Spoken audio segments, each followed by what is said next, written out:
So hi friends, welcome back to my channel. నేను ఇవాళ వచ్చేసి పాస్తా చేశాను. అది ఎలా చేశానో మీకు చూపిస్తాను. మీకు కూడా నచ్చితే మీరు కూడా చేసుకోండి.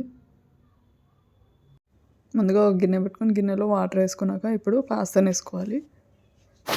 అండ్ ఇప్పుడు నెక్స్ట్ దీంట్లో కొద్దిగా సాల్ట్ అనేది యాడ్ చేసుకోవాలి. ఈ సాల్ట్ యాడ్ చేసుకున్నాక ఇప్పుడు మళ్ళీ దీంట్లోనే కొద్దిగా ఆయిల్ అనేది వేసుకోవాలి.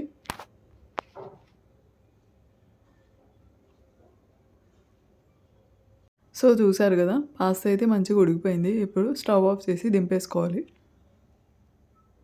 అండ్ ఇప్పుడు దీని తర్వాత కడాయి పెట్టుకొని కడాయిలో కొద్దిగా బటర్ వేసుకోవాలి. అండ్ ఈ బటర్ అనేది కొద్దిగా మొత్తం మెల్ట్ అయ్యేంత వరకు తిప్పాలి.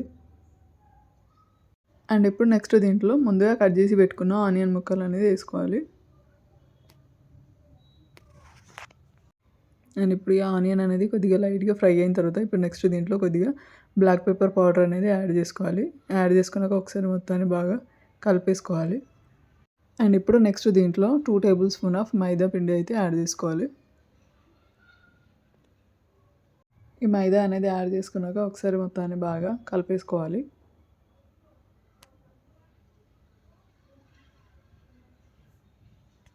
అండ్ ఇప్పుడు నెక్స్ట్ దీంట్లో కొద్దిగా పాలు అనేది యాడ్ చేసుకోవాలి. పాలు యాడ్ చేసుకున్నాక మొత్తం కలుపుతూనే ఉండాలి. అంటే ఎక్కడ ఉండలు లేకుండా కంటిన్యూగా కలుపుతూనే ఉండాలి.